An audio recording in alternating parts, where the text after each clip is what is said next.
அன்பார்ந்த தமிழக மக்களே, இந்த வீடியோ ஒரு விழிப்புணர்வு வீடியோ. விழிப்புணர்வு பிரச்சாரம் எதை பற்றியது அப்படின்னா, தனியார் நிறுவனங்களில் முதலீடு செய்யாதீர்கள். அதற்குரிய ஒரு முகவுரையாக இந்த ஷார்ட்ஸ் அமையுது. தனியார் நிறுவனங்களில் முதலீடு செய்யாதீர்கள்.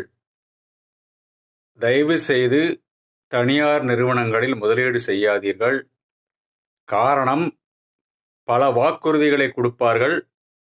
இறுதியில் ஏதாவது ஒரு பிரச்சனைன்னு வந்துருச்சுன்னா, பணம் போட்ட நீங்க தான் நடு தெருவில் குடும்பத்தோட நிற்க வேண்டியது வரும். நிச்சயம் அவர்கள் பொறுப்பேற்க மாட்டார்கள். எவ்விதத்திலாவது அவர்கள் தங்களை சட்டப்படியோ எவ்வகையிலாவது தங்களை பாதுகாத்து கொள்ளவே நினைப்பார்கள்.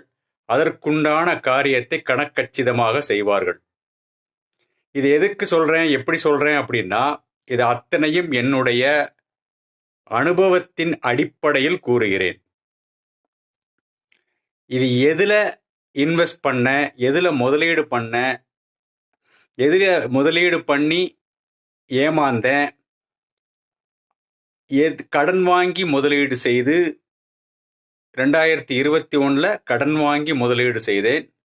கடன் வாங்கி முதலீடு செய்து அந்த கடனுக்குண்டான வட்டி இதில் வருமானமாக வரும் என்று நம்பி முதலீடு செய்து, அதன் பிறகு சிறிது காலம் வந்தது கொடுத்தாங்க. அதுக்கப்புறம் என்னாச்சு, கொடுக்கறத நிப்பாட்டாங்க. காரணம், நிதி நிறுவனம் சிக்கல்ல மாட்டிடுச்சு.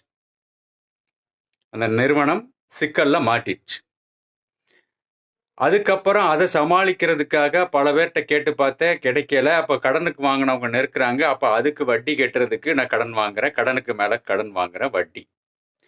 இதை சமாளிக்க முடியாமல் ஒரு கட்டத்தில் கிரெடிட் கார்டுக்குள்ளே போகிறேன். கிரெடிட் கார்டு வாங்கி அதை வச்சு இதை டியூஸை அடைக்கிறப்போ அது என்ன ஆகுதுன்னா, கூட கொஞ்சம் மேற்கொண்டு வட்டிக்கு மேலே வட்டி அப்படி போய்கிட்டே இருந்து இப்போ ஒரு பெரிய சிக்கலில் கடன் சுமையில் மாட்டிக்கிட்டு இருக்கேன்.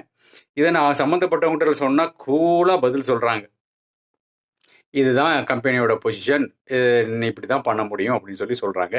என்ன விவரம், ஏது விவரங்கிறத விவரமாக விளக்கமாக அடுத்தடுத்த வீடியோக்களில் சொல்கிறேன். எந்த நிறுவனத்தில் முதலீடு செய்தேன் உட்பட எல்லா விவரத்தையும் சொல்கிறேன். அந்த நிறுவனத்தின் பெயர் நியோமேக்ஸ் சென்ட்ரினோ.